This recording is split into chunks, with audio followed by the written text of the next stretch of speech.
All right, let's go ahead and bring in Mr. Weathers, please.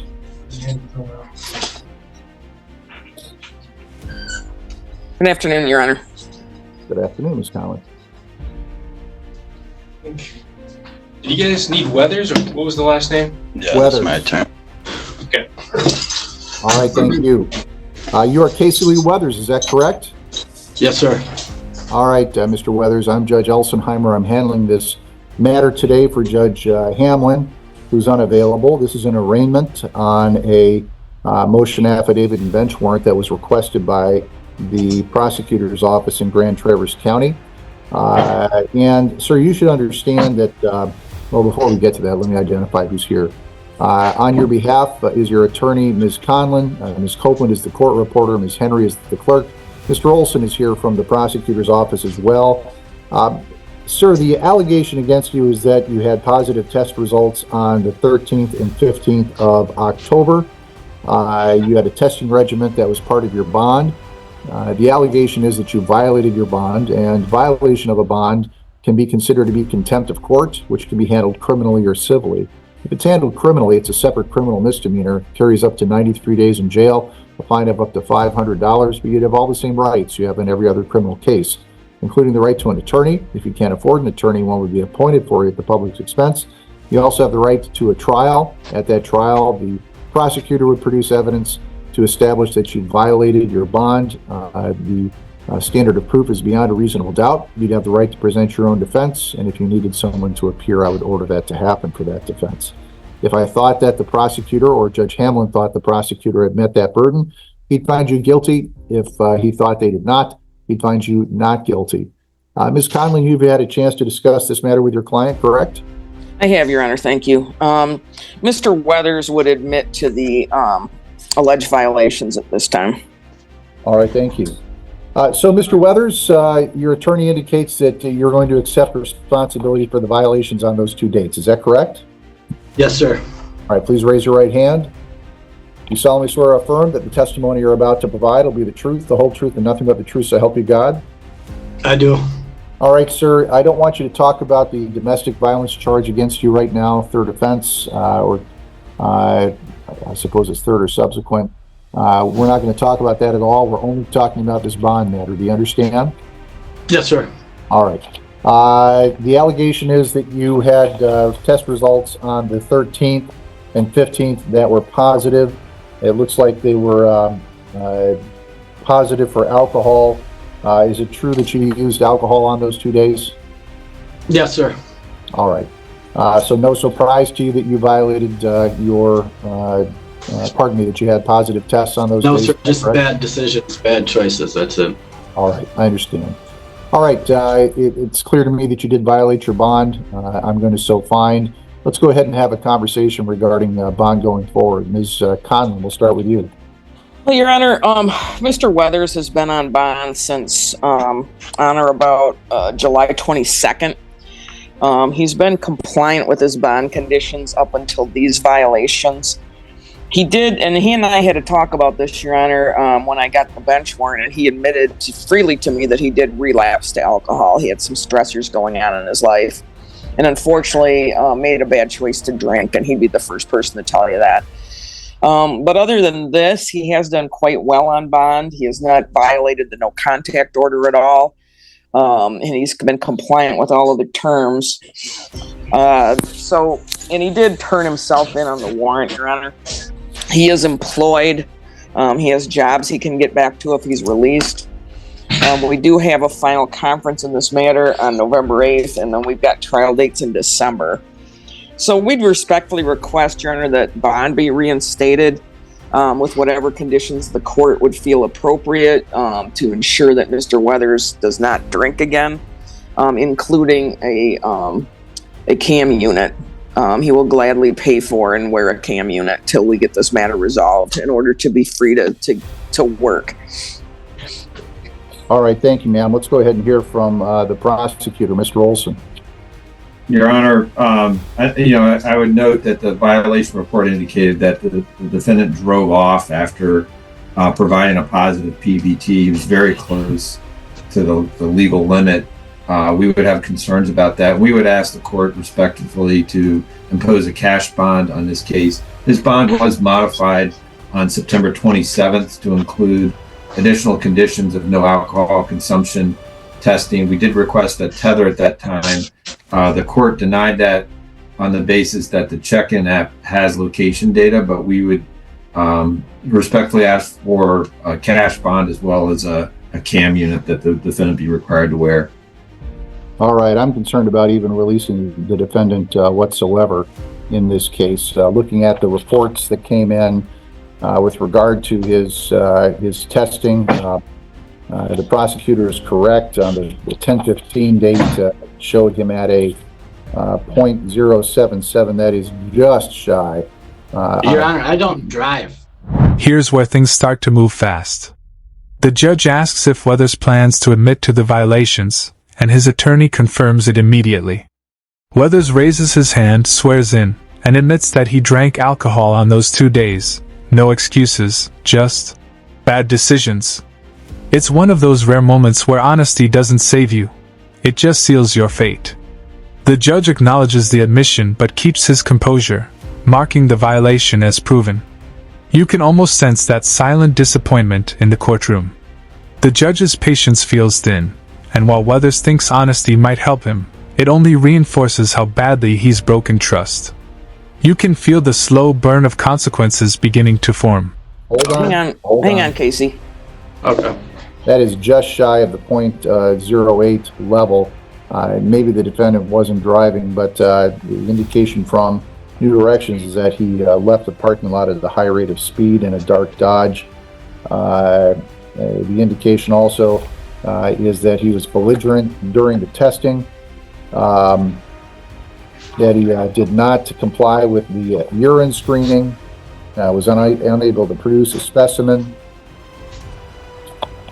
I've got concerns about whether or not this defendant takes seriously his obligation to test. This is not a joke. Absolutely. Hold on. Okay, yes, sir. Hold on.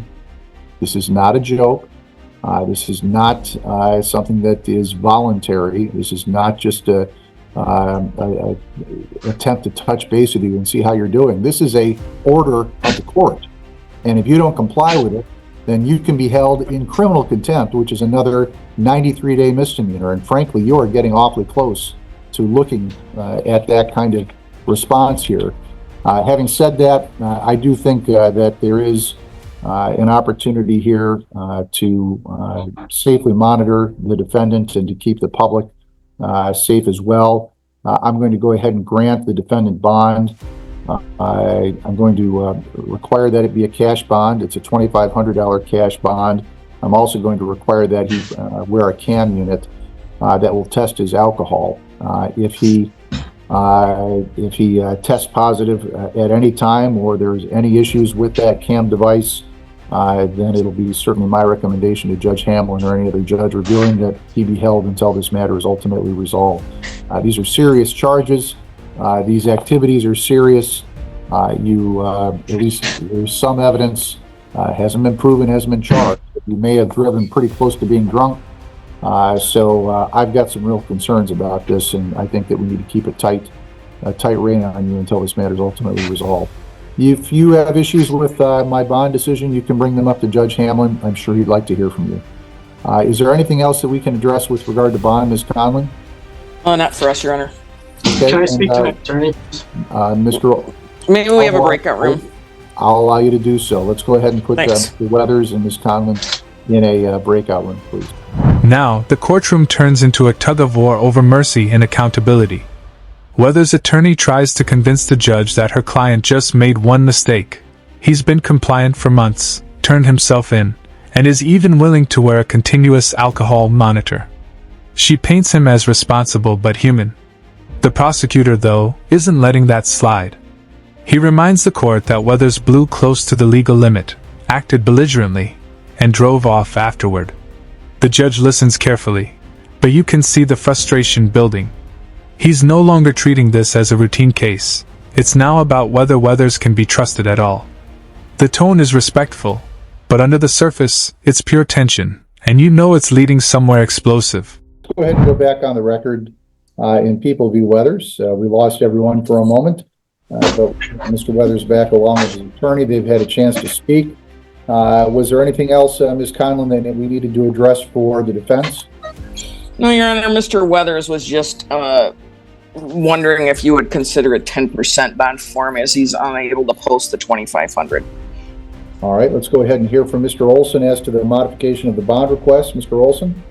Judge, we would oppose that. In addition to that, Judge, I would also ask that I believe this is an original condition of his bond, but we would ask that this condition be applied both in and out of custody, that the defendant not have any contact with Emily Weathers, who's the victim in this case, to include through third parties or electronic communications. That is, if it isn't, it should be, and is ordered to be an element of his bond in this case. I think, frankly, given the circumstances, that the bond level that I set was appropriate and proportionate in this case. It's sufficient to guarantee compliance. As a result, I'm going to leave that bond level where it is. So it looks like we're all set. Otherwise, Mr. Weathers, I'm sure that Mr. Judge Hamlin will see you soon. All right, take care, everybody. Thanks, Your Honor. Fuck you, Judge. This part is where everything starts to boil over. The prosecutor presses hard, listing every concerning detail: Weathers' failed compliance, the missed urine test, and his behavior during testing. The judge's patience finally runs out. He tells Weathers directly that this isn't a joke or a friendly check-in. It's a court order, and violations have serious consequences. Yet, instead of revoking bond entirely, the judge gives one last chance: a $2,500 cash bond plus a CM unit to track his sobriety. The courtroom energy shifts. Weathers' attorney quickly pleads for leniency, asking for a reduced 10% bond. But the prosecutor pushes back hard, and the judge stands firm. The tension is thick enough to cut through, and Weathers' silence says everything. This is the moment he feels trapped, and the frustration is written all over his face. Oh, hold on. Shoot. Let's bring him back. You want him back? I need him back. Let's see if we can bring Ms. Conlon back as well.